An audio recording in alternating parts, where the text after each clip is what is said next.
Hey everybody, this is Coach Tom with TL Performance, and today I want to talk about what is physical preparation. This is probably one of the number one questions I get because I'm a physical preparation coach. Are you a personal trainer? No, I'm not a personal trainer, although the training I do is personalized. Are you a strength and conditioning coach? No, I'm not a strength and conditioning coach, even though I do help with strength training and I do help with conditioning. So, how do I answer what is physical preparation and to help you understand more and why you might want to work with a physical preparation coach?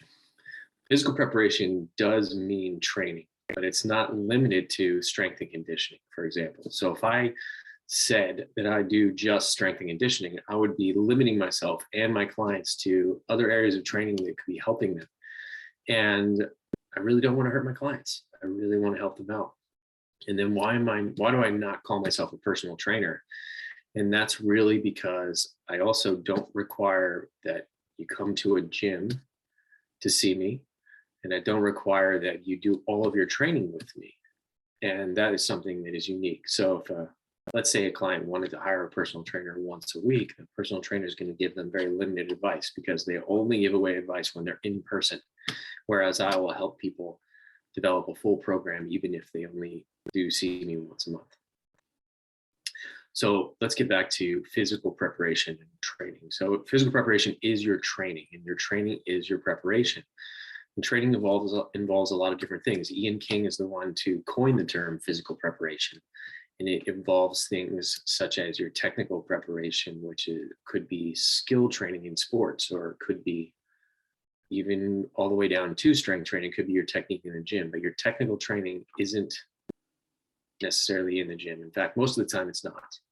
And then there's tactical preparation and tactics. If you're an athlete and you play a sport, tactics refers to how do you work as a team? How are you going to play the other team? And so forth. And for the general population person, the tactics is going to be how you plan out everything in your life, for example.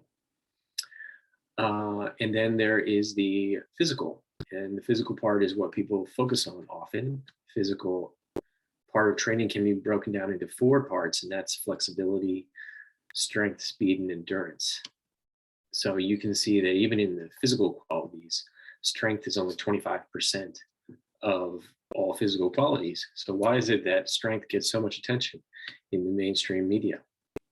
And I think that is a discussion for another time, but has a lot to do with the history of sports in the United States and the history of bodybuilding, the history of equipment, because strength training often relies on equipment. And nowadays, if you want to find out stuff about training or you're curious, a lot of it revolves around new training products, and very few times does it involve doing things that aren't centered around equipment. And then lastly, there's the psychological component of training. That's what everyone talks about as far as mindset. And sometimes that is the limiting factor for someone and what's holding them back. So those are all components of physical preparation. As a physical preparation coach, I help people in a holistic manner so that we cover those things. And rather than making that assumption that it's going to be a bunch of lunges and squats and kettlebells, it's going to help everyone. And then lastly, I want to touch on the point of empowering you, because the relationship between most trainers, let's put it that way, is one where you are dependent on them, as I mentioned earlier. And that's not a situation that I want to create, although I want to help you and I do benefit from it as my career and so forth. It also benefits you if I empower you, because then you can learn to solve your own problems and we can achieve greater things. So that's a little bit more about what is physical preparation and why you might want to hire a physical preparation coach. Thanks a lot.